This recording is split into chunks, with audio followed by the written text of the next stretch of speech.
The train spotting project began as a rough draft based on your own diaries. And since 1992, several magazines, for example, Dog and New Writing Scotland and Top Tower Conference and Rebel Inc., published parts of the future movie. Then in 1993, the book was the, if I can say that, the Scottish literary explosion of the year. Well, nevertheless, the book must have offended the sensibilities of two female judges, so because it didn't receive the Booker Prize. So how exactly was the reaction of the literary establishment when you crashed in with your friends, for example, Margaret, Thomas, Boyd, Scott, Becky, Diane, to describe Edinburgh as the wonder young land? I think it's the same. It's the same kind of reaction that I've always had. I mean, it's. I basically kind of. I mean, I don't really read reviews of stuff now because it's the same review that every book I've had since Trainspotting gets. I mean, people either really love it or they really hate it, and it's just it's basically every review I get is a string of adjectives with the word brilliant or shit at the end, depending on who's done it. So I'm not really. I have to say I've been quite disappointed in the way that I've kind of been reviewed. In the sense that I've not really been surprised. You know, I mean, I've had the reactions that I totally 100% expected to get.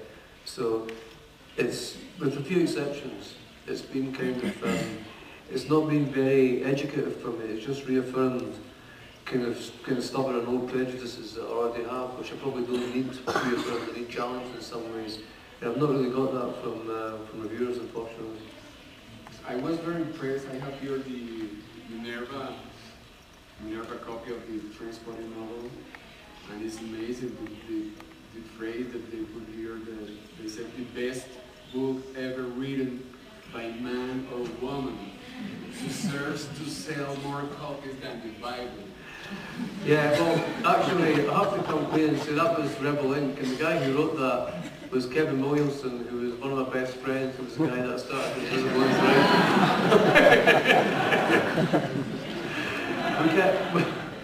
we kind of thought, I mean, this is, when you look at all these reviews in the book, and somebody's saying that this is the best thing I've ever read and all that, and you kind of find out that they went to some kind of college at Oxford with the guy, or the guy's father, or, you know, there's that kind of real network, particularly in England, of kind of people in that way, who work in that way. So we thought we'd do the same thing, basically, in our own way. So.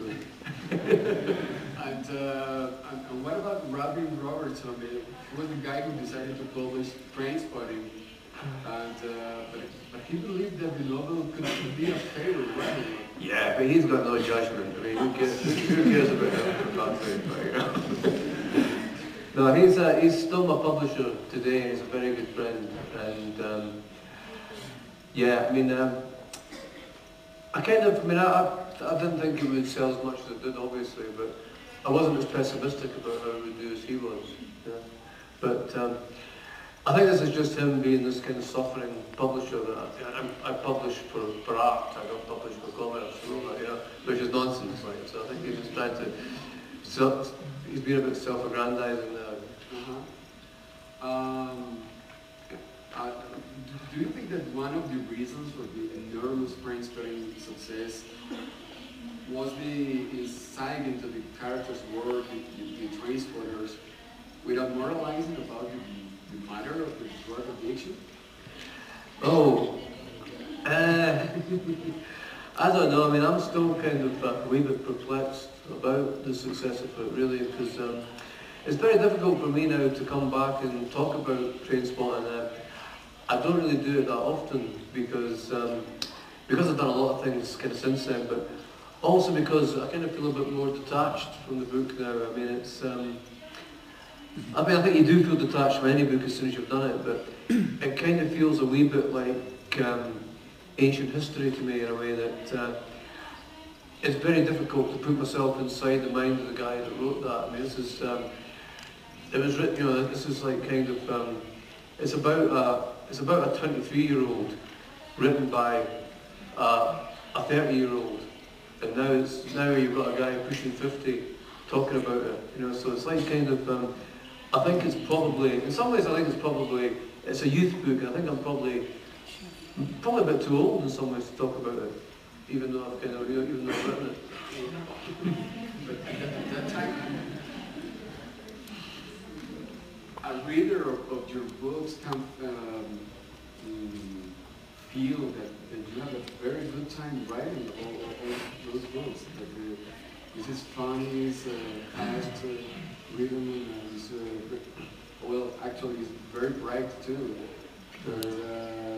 Don't you have that scare about the commonplaces, the blank page and all that?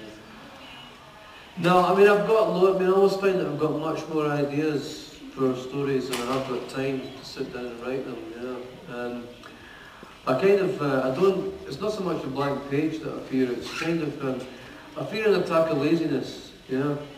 I kind of just feel that I'll go into this late, you know, because I think that I've got a kind of theory about people. I think we're all basically lazy, you know, and I think that it's a kind of disease, it's part of our condition. I think that we either succumb to it or we fight it, and I feel like I've been kind of fighting this disease of laziness all my life, and I feel that if I succumb to it, it'll kind of envelop me, and that'll be a finish for me, you know, that I'll still have the ideas, but I won't have the will to execute those ideas. How do you feel revisiting the old ghosts of train spotting when you write boring?